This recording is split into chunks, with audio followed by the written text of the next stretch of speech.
What it do? What it do?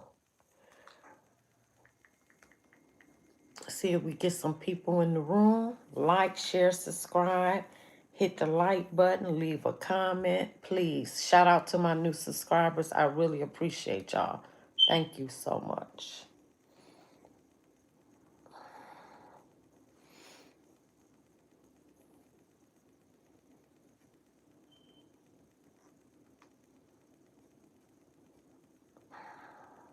This is all in the way.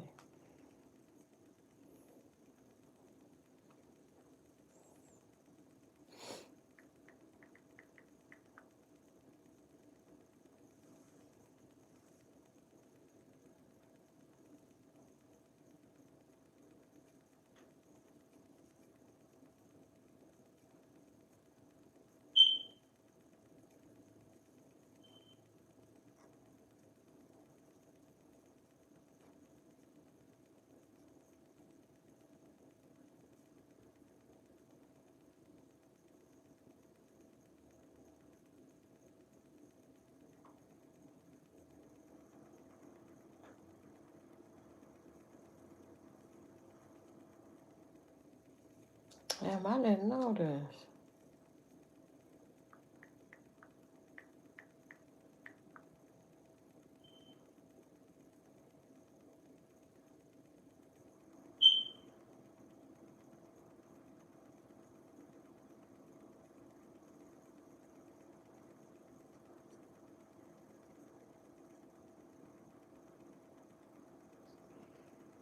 What up, y'all? What up?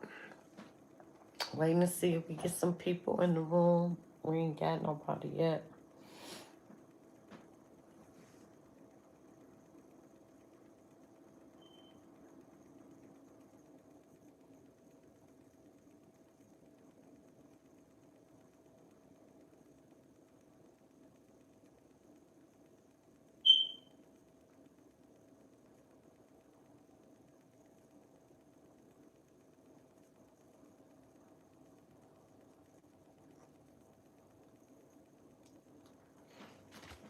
So, hey, what up, y'all? So, as y'all know, Freeway, Ricky Ross, and Rick Ross been feuding for a while now. They've been going back and forth, but he finally trademarked his name, which he should have. And we know Freeway, Ricky Ross was a drug kingpin from the 80s and 90s during that Iran-Contra mess, and he was buying drugs from, thank you for hitting that like button, from the CIA. And that became a big thing, and the CIA finally admitted through Maxine Waters that they supplied the black community with crack cocaine. All that came out. But at that time, and he ended up going to the feds. But when Rick Ross came out, Rick Ross was using his name. And I said he should have been trademarked his name. You know what I'm saying? Hold on, y'all. And he didn't. I'm turning on my computer. Hold on. And he didn't. So finally he did. So we're going to speak about that feud between Freeway Ricky Ross and Rick Ross going back to 2013. And then we're going to bring it current. Hold on. Let me see. I just had it. So it was September 5th, 1990. Ross pled guilty to drug conspiracy count in federal court. So that's when because he did almost 30 years, if I'm not mistaken, y'all.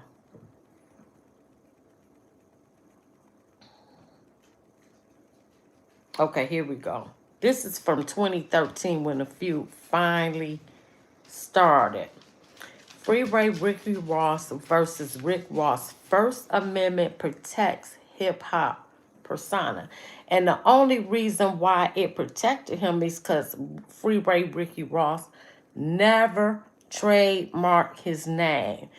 like Black Sam went and trademarked the marathon continues to his brother Nipsey Hussle. You have to trademark your name in order for people not to use it. Or if they use it, then you got a lawsuit and they can sue you. And I was just surprised. And out of gratitude, all the money Rick Ross got, it was seen to me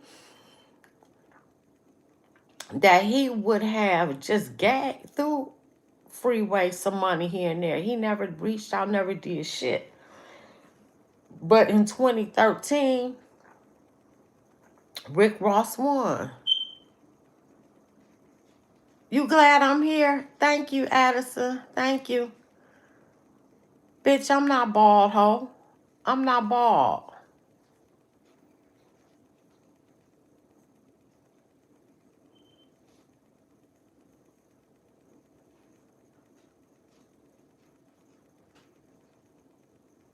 You can get the fuck up out of here. You can, because I'm sick of y'all. Bitch, I am not bald, ho. Y'all like me to act like that. Bitch, if you can't see my hair, ho, I should just kick your ass out.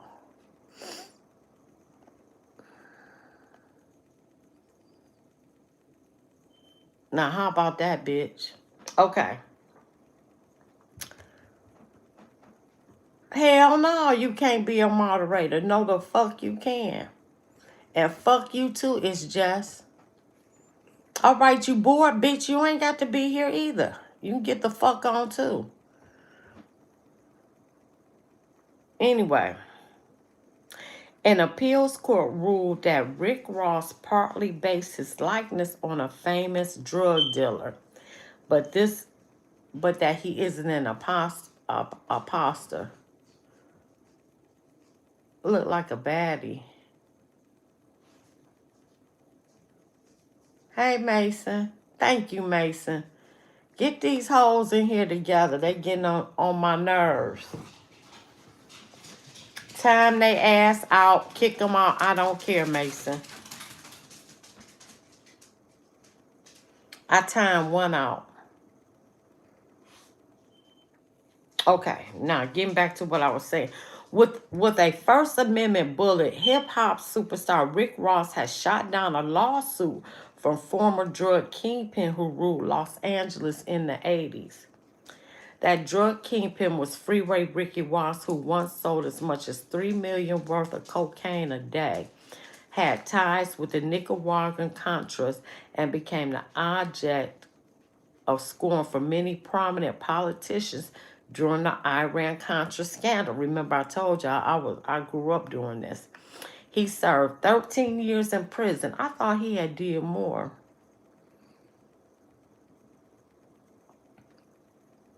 Thank you, Mason. Before he was released in 2009, came across a magazine article about the up-and-coming rappers. Now released in many accounts, a modern citizen this day, Freeway Ross, has been pursuing Rick Ross in court for his name and likeness. Other defendants in a $10 million lawsuit included Warner Brothers, Universal Music, and Jay-Z as those who allegedly helped the hip-hop star hit it big with stolen identity. At the trial court, Freeway Ross struggled with a technical issue. The plaintiff had known about the rapper since at least 2006, but didn't file his lawsuit until 2010. See, if he would have trademarked his name back then, he would have got millions out of his ass.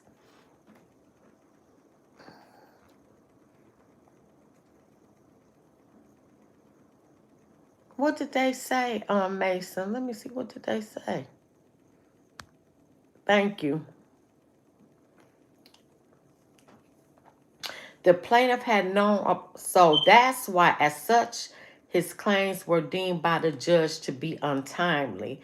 On appeal, Freeway Ross challenged whether the rapper's work with a new label should be considered as part of the same single publication as his earlier work, or whether it should be considered a replication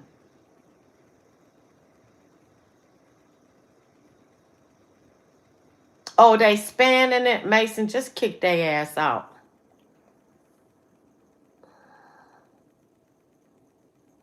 As his earlier work, or whether a replication that entitled him to more time to bring claims.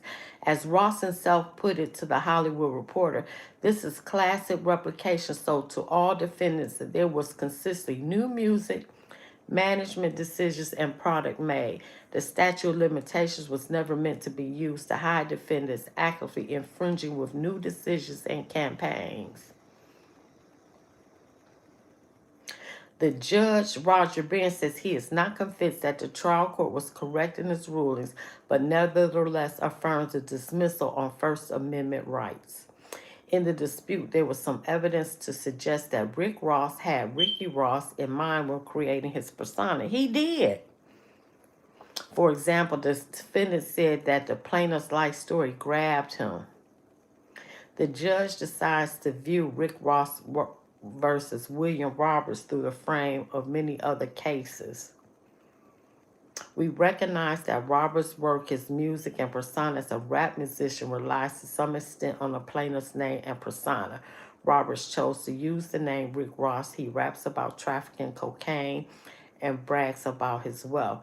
These were raw materials from which Roberts' music career was synthesized.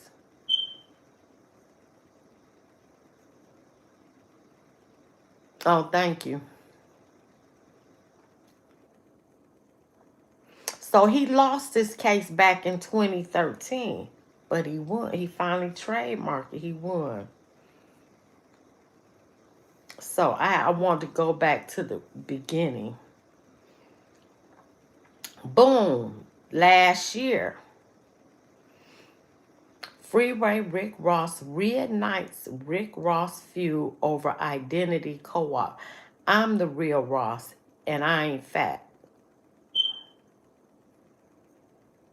Fight Night took an unprecedented turn when Freeway Rick Ross reignited his long-standing feud with rapper Rick Ross. The former aired his grievances during a short interview last year.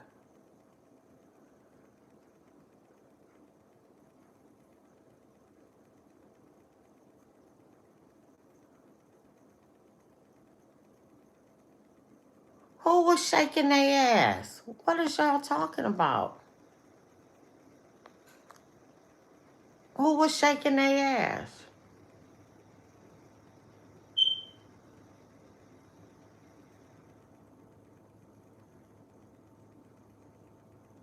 What are y'all talking about?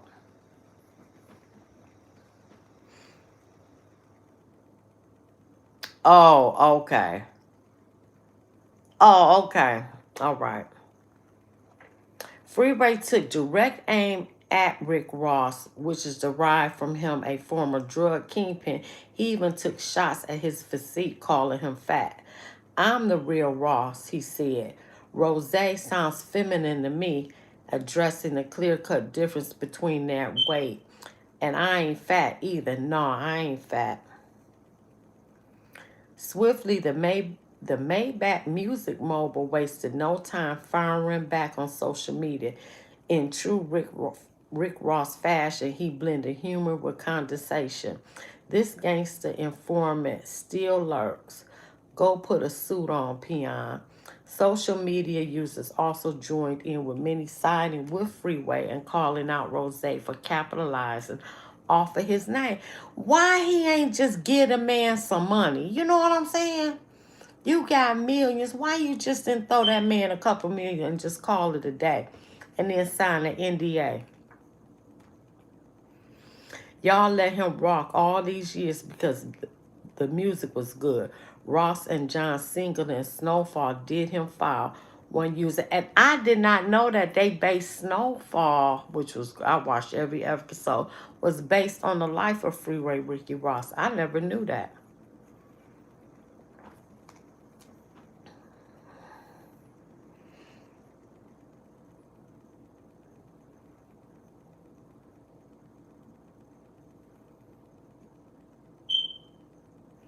Freeway Rick Ross is not getting paid for Snowfall based on his life. He should have sued them. He got screwed on that. Her name is Addison Steele. Oh, okay.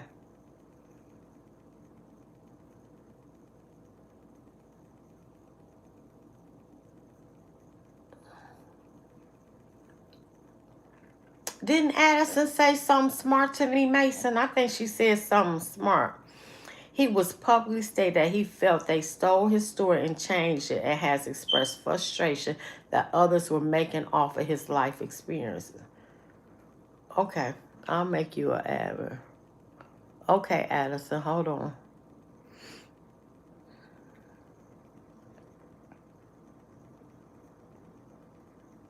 Okay, Addison. Reports indicate that he previously had the option to sell his story but refused because he wanted to maintain ownership. Yeah, I thought that was you. I'm sorry, Addison. Yep, I thought that. And I ain't bald. Where you see I'm bald at? I need some, my edges is thin. Um, While he did not receive money from Snowfall, he did initiate a podcast called After the Snow to analyze the show and share his perspective. Hey, conservative brother, how you doing? You done missed so much shows. How you doing, conservative brother? It has been a minute. I miss y'all on Sunday. I really do, but y'all start so early. But if y'all ever send me another invite, let me know. If you invite me again, I'll make sure that I'm over there, because I miss y'all. Y'all are some smart brothers. I really do. I learned a lot from y'all. Y'all put your show in the comments. Your podcast in the comments, and I'm gonna have people subscribe. Oh, have you? Okay. Yep, conservative. Yeah, put it in the comments, and y'all should subscribe to their channel. It's a political channel, and they do panels, and it's very, very interesting. Okay. All right, conservative brother. While he did not receive money from Snowfall, he did initiate a podcast called After the Snow to analyze the show and share his perspective. You did? You just subbed? Okay. All right, cool. Okay. And make sure you sub to there. He's going to put it in the comments.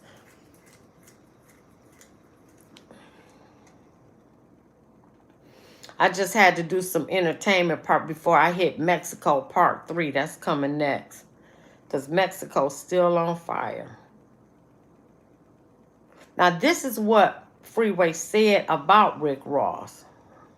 You're in jail, obviously. You hear every day I'm hustling. Yeah. Which is something that you can relate to. Absolutely, that was my saying. And then, you always did you know gonna that get it. when people played this record, this artist's name was Rick Ross, or did you knew that prior to listening I to it? knew before the record came out. Oh wow. In jail I was studying the music business because Right. I had saw my mistake. Right. I'm like in there like, Right. Right. you dumb mother. What the was you thinking about? Mm. You had it in your hands. Mm. How did you let this get out your hands? Right. So I'm in jail networking. And you Talking had to Wendy Day, And people had already told you there's an artist coming out named Rick Ross. the magazines. Oh. Right. The magazines before he ever hit. We get all the magazines. See, we didn't. In us in New York, we didn't hear Rick Ross till we actually heard the actual. Well, record. Yeah, I mean, Miami. I hate to say you studied The magazines. What was that magazine that was coming out of the South? Ozone. Julia Beverly, big up. Julia Beverly, and she loved him. Right. That was her boy. Right. She blew him up every chance she got. I think they might have been. Right.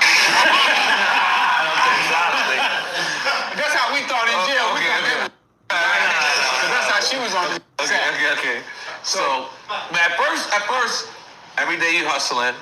It's a great record. Amazing record. Great record. No doubt. Great record. Every hustler had to love great that. record. Had to love that. And then this is why I'm involved, because in the record he says, I know Pablo Noriega, the real Noriega. So he's trying to. I think, in my opinion, There's the reason why I didn't take that line, never personal. When I first met him, he told me it wasn't like that. But when he was trying to imply that he was like your status, correct? Correct. But have you ever dealt with Pablo or Noriega? No. What he did is he switched it up because he didn't want. I mean, he wasn't. I spoke to him when I was in jail. Oh wow. Oh yeah, I had a phone call with him and he had a meltdown. Before the record or after the record came out? That record. Before the record. Okay. Right. Because he was at this time he was. When I first found out about him, he was just doing the magazines. And he was on Slip and Slide, he was writing for Trina. No. He was getting ready, his album was getting ready to come out. He was getting ready to put an album out. But he was, before the album or the record comes out, they do the magazines first. Right. You're doing the Ozone, the XXL. The Word Ups, all the that. Word Ups. Yeah, Wrap Up magazine, yeah. So I see him in the magazines, and I'm like, what? I know somebody got to know this dude. Right. I know too many people. Right. So I'm hitting all my boys. Boom, boom, boom. So one of my boys, he write for Smooth Magazine. Okay. He said, oh yeah, he'll be here Monday at 9 o'clock. Right. I'll put you on the phone with him. So my boy, I called him, my boy put him on the phone. He don't know it's me. Right.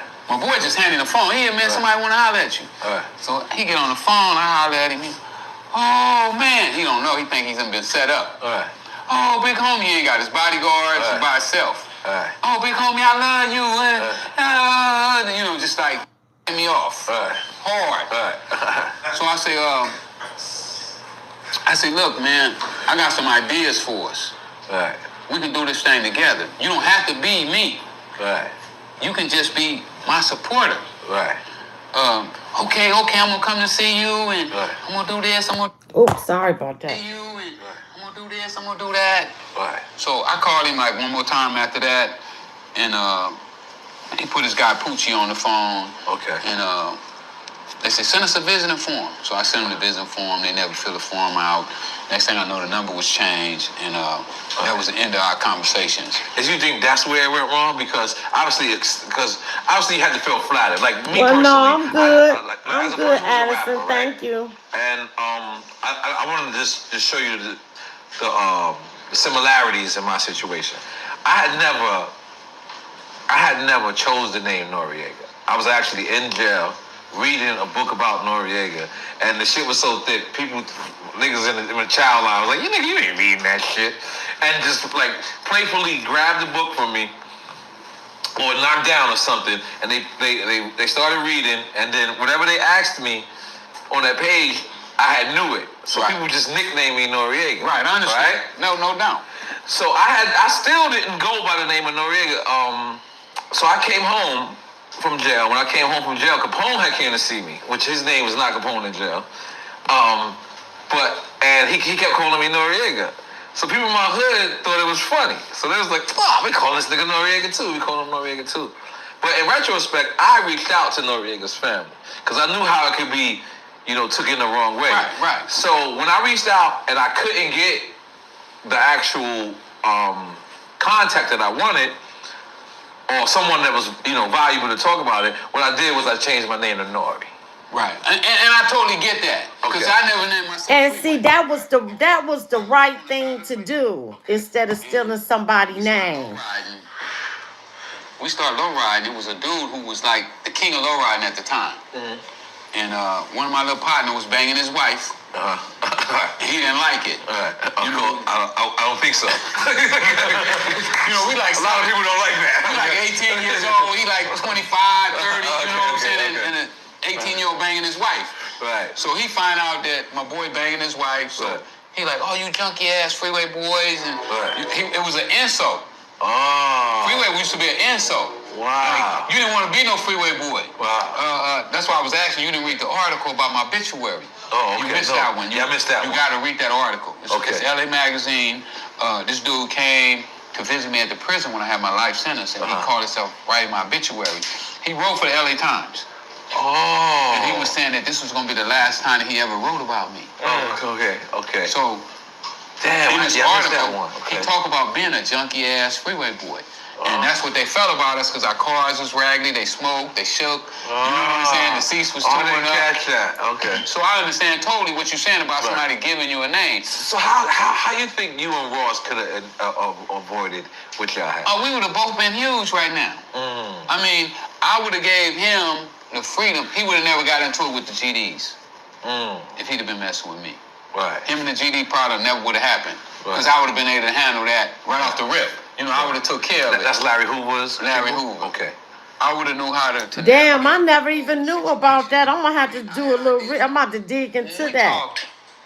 The first time we talked, he was getting ready to do a show. I said, listen, man, let me give you a tip. Look what you do. You welcome, Mason. When you get ready to do your show, the next show you do, let me call in. Right. Let them hear. This is before most people ever heard the federal prison. This is a call from a federal correctional institution. Wow. This is Ricky Ross. Right. I said, listen, if you do that on the phone, you take my call, you let the whole audience hear you talking to me, they're going to love you. And that would have been dope. he didn't understand. That would have been dope. That would have solidified his authenticity of being somebody from the hood. Right. You know, Facts. And it was tips like that I had for me and him that we could have did, but like I said, he didn't really understand. I think he was more concerned with me discrediting his credibility. You know, if it's a real Rick Ross, then why are you Rick Ross? Right, facts. And I think that his people started to put that in his ear that he couldn't align himself with me.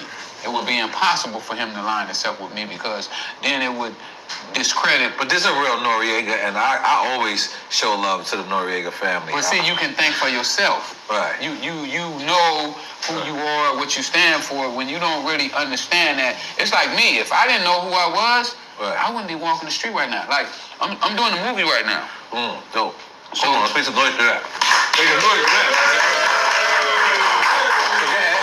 That's gonna be a dope movie. Oh, that's gonna be good. Start shooting. Hopefully February. We got the script doctor. So working with the script doctor, we redoing the script right now, tightening everything up, making everything tight. So me and him was talking the other day. I said, man, Kush, man, we got to do another movie right now. As soon as this movie is done, we got to do another movie with me making all the wrong choices. Like every time one of the little homies went to kill him, I said, go ahead. And he pulled the trigger. Bam! How would my life have been so much different if I couldn't be strong enough to where these dudes get into it that I didn't have the power to say, hold up, man, don't pull that trigger. Don't you shoot him. Give him a pass and let him walk away. It would have been a whole lot different. But some people don't have the power or the strength to say, don't do it. They more worried about, they're going to look at me like I'm soft. If you don't do Facts. it. If you don't do it. Facts. For me, what I did is I was like, okay, you kill him. Okay, in the movie. This movie's going to be about. But this is what I should tell my guys. Yeah, because I don't want nobody to see a clip of this and then be like, whoa, hold up. This is what I should tell my guys, right? I said, all right, we're going to kill him. We're going to kill him. That $300,000 he owed, you think we're going to get that back? When you kill him? Any chance of us getting that back? No, ain't no chance. Okay, that's cool. We don't get the money back, but we probably ain't gonna get it back no way. What if the police start the investigation? Okay, they arrest us. They ain't really got the evidence and they arrest us all, right? We all go to jail. We got to bail out. How much that's gonna cost us? How much Alan Finster charge every time he do a case? Facts. $30,000, $40,000, $50,000. Everybody that he touch. You know, he don't touch you if you ain't talking about 30, 40, 50. I see. So it's 6 of us. So we talking about 300,000. So we already done blew that 300 already. We done chunked that 300. That 300 done turned into 9. Facts. So I was able to take my guys and explain to them that you don't throw good money at the bad money. Sometimes you gotta walk away and say, you know what, that was my bad. I should have knew. I have a motto that I go by is that I don't give people something I can't afford to give them. If I give it to you, that part. Now that's some good advice. You don't give nobody no more than you willing to lose. Facts. Facts. That was all good. That was good advice. You're in jail, obviously.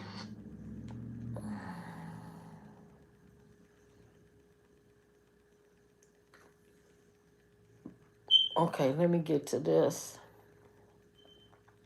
This is going to be a short, fun video because I have to do a celebrity just to break the monotony. Then I'm going to come back with what's going on with Mexico.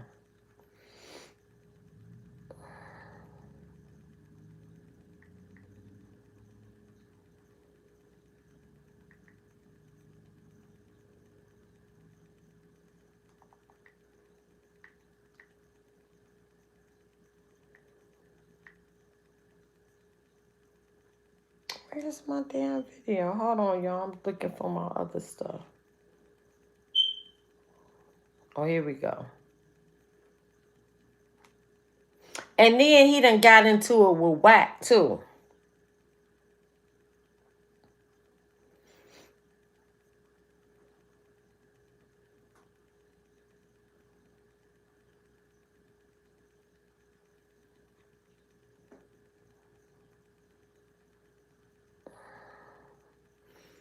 I'm going to have to change this and put Whack. Yep, I'm going to edit this and put Whack. This is Sean G. I love him. All right, y'all, let's go. Hold on, I got it. This is Sean G. I love him. I got my two screens. That's my trademark. Yo, that's crazy. What we getting ready to talk about. So, when I shoot these videos, I like for my logo to be showing so that I'm promoting my logo at the same time. So, hold on a second. Come over here. Do that. All right, bring that down. Now we got both logos going. What's going on, man? Sean G, don't never stop. I got the dope cold coffee. That coffee cold. Gumby Publishing, Stigmatism in My Soul. The podcast was sold. Me personally, Sean Xavier Gumby Sr. I do not wish to slander, libel, defame, or hurt anybody with the content that we're going to talk about today, which is going to be court documents. This is a 43-page document that's available to the public on pacer.org. This is the Ricky Donnell Ross trademark and identity theft case filed against William Leonard Roberts II. I'm glad he finally did it, but it took him years to do it. I'm glad he finally did it. Part two.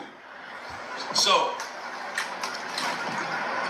what's important about this part, and this is the underlying crux of what Ricky Donnell Ross was suing. Ricky Donnell Ross is the real Freeway Ricky Ross from South Central Los Angeles, who was the major drug trafficker in the United States in the 1980s, 1990s. William Roberts is from Miami, Florida. He's the rapper that misappropriated Freeway Rick Ross's name and built a rap career fraudulently using the dude from California's name. Facts. Who was a real drug dealer.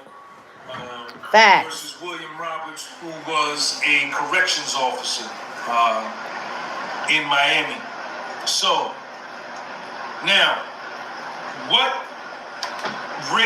Freeway Rick is talking about in this particular portion of the complaint, this is a 43-page document. The case number is 2:10-CV-04528. You can pull that down online. This is public information. So, Rick D. Ross, in this complaint, has filed many sent letters to William Roberts, Def Jam, Universal Music Group, and he did that since 2013. He did all of that. Cease and desist from using his name, right? Because not only is this his real name that his mother gave him, right? You can file a trademark and trade name patent if against your real name, if your name takes on a secondary meaning, which we're going to talk about here. So like with me, right? So I'm Sean G. My name is Sean Gunby. That's on my birth certificate, right? So like my name with my YouTube platform, in over 130 million views worldwide, is maybe even be more, has taken on a secondary meaning, right? Oh, she did. So y'all enjoyed that. On the light bill, right, or on my cell phone bill, I'm Sean Gumby, the social media guy, right? So it's taken on a separate meaning, and I've been doing this for 8 years, since 2016. So that's what Rick Ross is trying to establish. That's what he clearly establishes. Let's get into it. In trademark law, secondary meaning or acquired distinctiveness refers to when a term or name that is initially descriptive or generic gains protection as a trademark because consumers primarily associate it with a specific source of goods or services rather than the goods or services themselves. Now,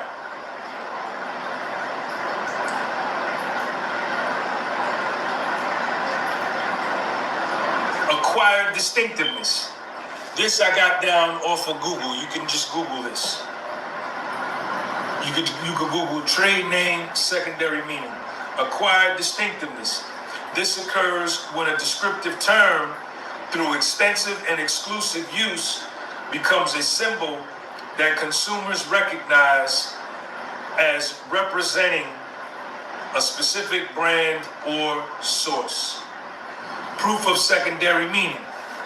To prove secondary meaning, evidence such as consumer surveys, sales volume, advertising expenditures. Here, let me put this down for a minute. I want to do something. Of use can be presented. The importance of this. Acquiring a secondary meaning allows businesses to protect their brand identity and prevent others from using the same or similar terms that could cause consumer confusion. That's what Rick Ross sued William Roberts for. Now, in this part of the criminal complaint filed in federal court in June 18, 2010, it is expressly highlighted in here that William Roberts, the rapper, tried 6 times to patent the trade name Rick Ross. Probably in about 20 minutes. I normally just go an hour, then I'm gonna get back into Mexico. But if you gotta go, Mason, you can go. You ain't got to stay the whole thing. I appreciate you coming through and hitting that like button. Don't send no more.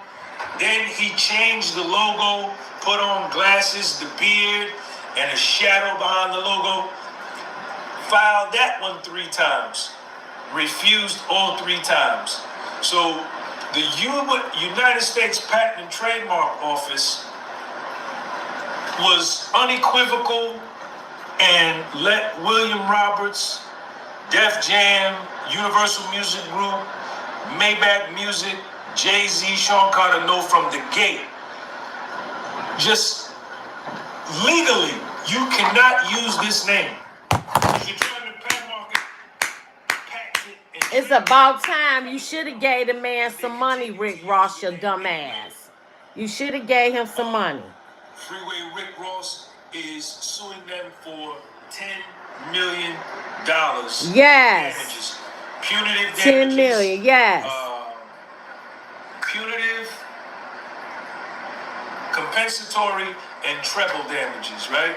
So whatever the compensatory damages is, when you get treble damages, that means you get 3 times. Treble means 3 times. Okay? Ooh, good luck. Good luck. I hope you win. You gonna get some money. Common law and federal trademark and trade name infringement. The plaintiff, Ricky Donnell Ross. Defendant, William Leonard Roberts II. Plaintiff Ricky D. Ross is the original and lawful owner of his birth name. That's right. And his abbreviated and trademark name, Rick Ross. That's right. That's right. His real name he has always used his entire life as a young tennis player, and his past criminal life allegedly as a businessman in the illegal drug trade, and plaintiff continues to use his Rick Ross name since his 1995 imprisonment to the present. He's known as Rick Ross, Ricky Ross, Freeway Ricky Ross. Yep. Damn. Under U.S. federal trademark law, a trademark is defined as any word, name, symbol, device, or combination thereof used to identify and distinguish his or her goods from those sold by others, and to indicate the source of the goods, even if the source is unknown, and trademarks need not be registered, but they must be lawfully in commerce. A trade name is defined in common law as any name used by a person to identify his or her business or vocation. Y'all subscribe to Sean G because he always pulls out the paperwork where I don't have to. Which is his name, Rick Ross. And Rick Ross's trademark and trade name has acquired a secondary meaning. Remember, we just talked about that. Acquired distinctiveness. Since it is clearly identified with his past life as an alleged major drug dealer, and such secondary meaning is proven from use of his name in commerce and interstate drug prosecutions in federal and state criminal courts, and formal congressional hearings into drugs and crime in American cities in the 1980s and 1990s. Paragraph 36. A personal name may be protected as a trademark if it acquires a secondary meaning. And the plaintiff, Ricky Donnell Ross's name, acquired a secondary meaning by 1996, at least 10 years before William Roberts' first use in commerce in 2006. The plaintiff established his Rick Ross trademark and trade name by engaging in unlawful drug commerce in California from 1980 to 1995. He no longer engaged in unlawful commerce, and he used his name lawfully in commerce from 1999 to the present. In February 1999, he formally authorized a movie about his life using his name, Ricky Ross, his first lawful use in commerce. Wow! Congratulations.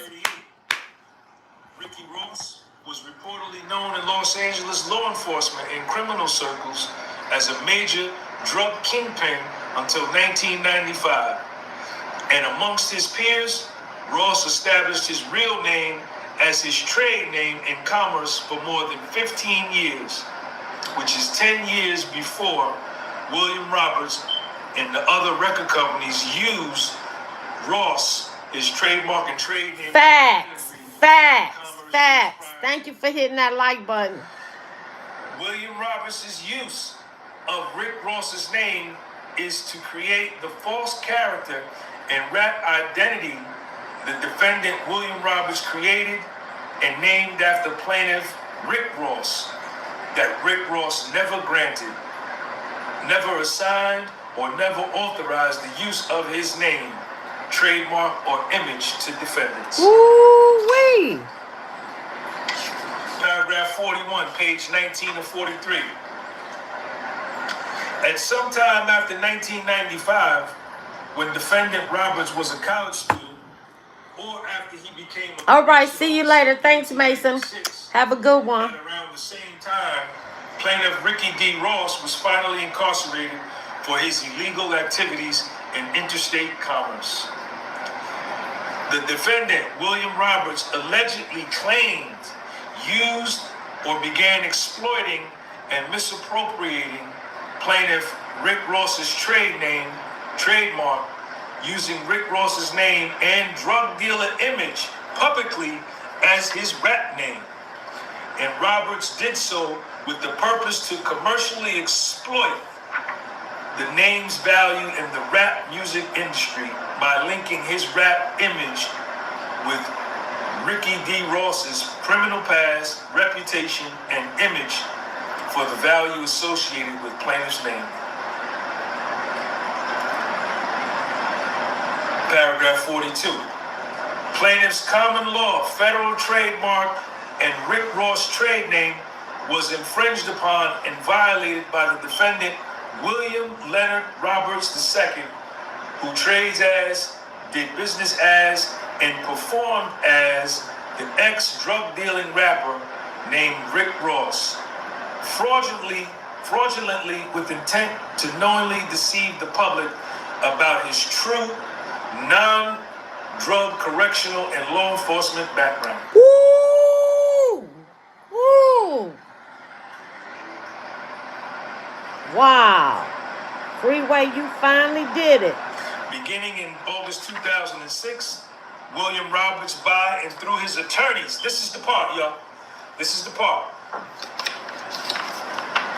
Beginning in 2006, defendant Roberts, by and through his attorneys, attempted to register with the United States Patent and Trademark Office by filing an application for registration of a mark, Rick Ross, 3 times, then tried it again January 14, 2009, using Rick Ross' name with the silhouetted facial image in black with a beard, mustache, and shaded glasses. So he tried to steal his damn name. He ain't shit. A total of 6 attempted registrations. However, none of the defendants' attempted Rick Ross registrations were approved by the United States Patent and Trademark Office, and after a final refusal of the name registrations by the U.S. Patent and Trademark Office, and an initial refusal of the most recent 2009 name and image registrations, but no final determination. Wow. So he tried 6 times to take this man's legal name. Wow. So he tried to register, William Roberts, the rapper, tried to register and trademark the name Rick Ross 6 times and was denied 6 times. Wow. They sent a letter from the U.S. Patent and Trademark Office that this is the final refusal. Don't send nothing else down here. Don't send nothing else down here. Wow. That's dirty as fuck. That is dirty. William Roberts and Def Jam, who signed Roberts to a major record deal early in 2006, should have known about the trademark applications filed by or for defendant William Roberts, or participated jointly in Roberts' attempt to register Rick Ross's name as William Roberts' trade name, which conduct was intentional, tortuous, malicious, sinister, and done in bad faith with full knowledge of law. And such conduct, after the U.S. Patent and Trademark Office's initial refusal to above registrations of the name, shows there was willful infringement that invokes Lanham Act damages. Damn. Plaintiff demands judgment against William Roberts, Jay-Z, Def Jam, Universal Music Group, in excess of $10 million, exclusive of interest, costs, attorney fees, compensatory, punitive, statutory, and treble damages. Damn, he gonna get it too. Retroactive to October 2006. Other injunctive, equitable relief, preventing defendants from use of plaintiff's name in commerce. Domain name changes. Asset freeze on defendant Roberts' royalties. Prohibit defendant release of 2010 music projects in Rick Ross's name. And formal accounting of defendant's profits for willful infringement. Damn, he about to get a bankroll. And his royalties. Freeway Rick interview coming this weekend. Peace. He about to get a bankroll. Jay-Z keep on losing. Let me take this and put this under Jay-Z. Wow, Jay-Z keep losing.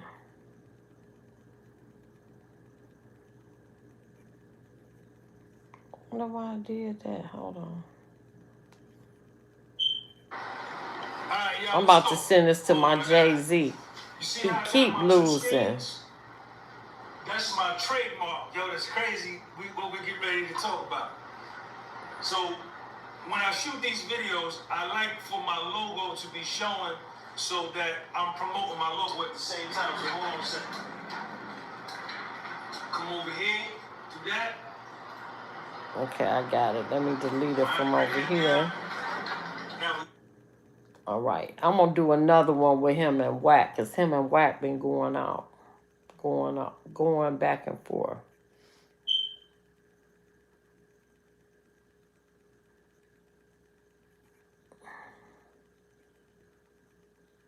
Damn, let me close this. Hold on. I wonder why this.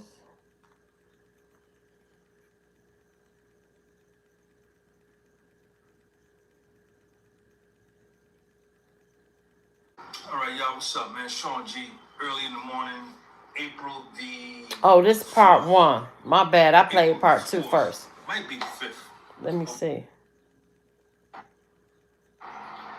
In the complaint, and this is a 43-page document. It's filed June 18, 2010, but it goes along with another 20-page document and then another 23-page document. Okay, So I think altogether, I'm gonna skip some of this. I'll put some paper clips on this. So on page 8 of 43,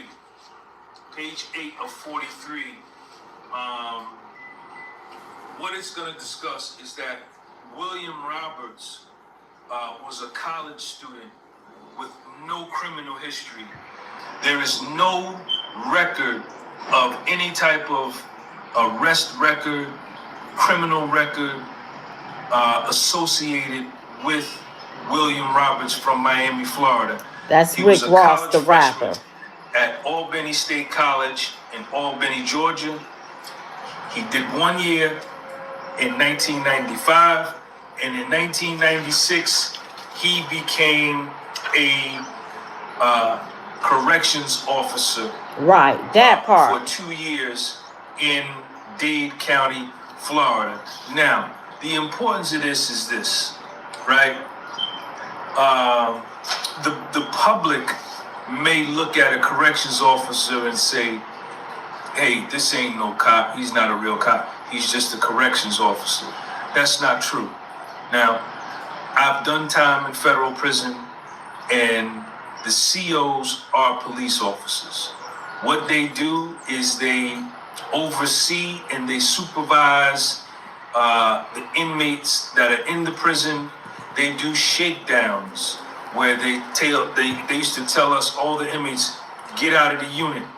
And then 6 or 7 or 12 COs will go into the unit and just rip the unit apart, taking extra bell peppers, extra pillows, extra blankets, finding phones, finding weed, finding knives, finding contraband, finding stingers, finding liquor, finding K2. And if you are found to have possessed contraband, they will write you a shot, or they may even put you in the SHU. The SHU is SHU, Segregated Housing Unit, which is a jail inside of a jail. It's a jail inside of a prison. It's also known as the hole. So these are the police. We call them the police. If you ever hit a federal prison compound, the COs will be known as the police.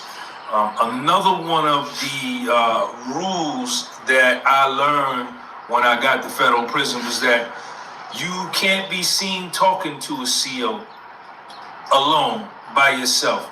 If there's 2 or 3 COs in the bubble and they come over the loudspeaker and say, Sean G, come to the bubble, or Bob Smith come to the bubble or Raheem Akbar come to the bubble. When you go to the bubble, you are supposed to take another inmate with you to go into the meeting with the COs so that he can stand there and listen to the conversation that's going on so he can report back to the rest of the compound, the rest of the niggas. Damn, you gotta have a witness. Exactly was discussed. So, and this is a good thing because this clears you up and this maintains your integrity. This maintains your respect. This maintains your being known as money, being known as straight up, as being known as solid, right? Because if you go into the bubble by yourself and there's 2 COs in there and you go in there by yourself and you stay in there 3.5 minutes and they tell you, well, you know, your house burned down and you lost all of your possessions, you know, and your car got burned up in it, and so did your pet dog. But your girlfriend and your children are okay. We just wanted to tell you that your house burned down and your family has nowhere to live. And you say, all right, cool. And then you leave out of the bubble. Totally innocent conversation. You did not rat. You did not offer any type of information. I'm gonna go past this because we need to get to the paperwork. Insights about his correctional officer past, and Roberts lied about being a CO until proof of his employment was produced. Facts. He sure did lie about it. He had a criminal past, which was a false and misleading representation of past facts, likely to cause confusion and deceive the public as to his affiliation with the real Rick D. Ross, who objected to William Roberts using his name.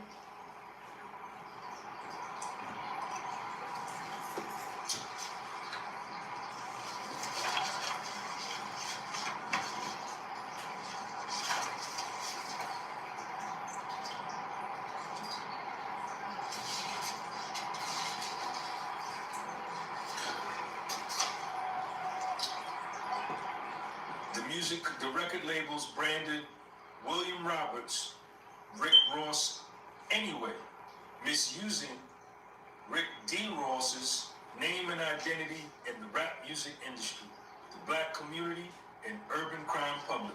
And they used William Roberts' false drug dealer image with Ricky D. Ross's name in commerce and caused Rick D. Ross irreparable harm. And they continue to cause. Damn, they said cause irreparable harm. Wow. Past, present, and future economic loss, but including mental and emotional harm, confusion, dilution, and diminished capacity to use his name. Wow. Use that paper clip. Hold on. I got it right here, bro. Don't go nowhere. Wow. He about to get some money.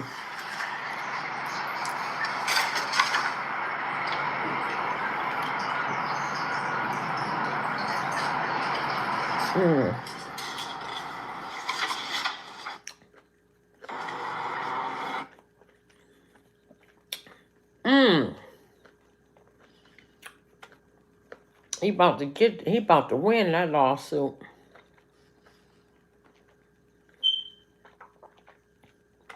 Okay, I can delete that.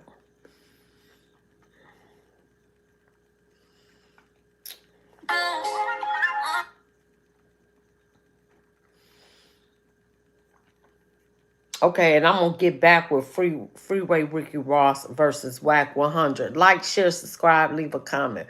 Coming back with Mexico.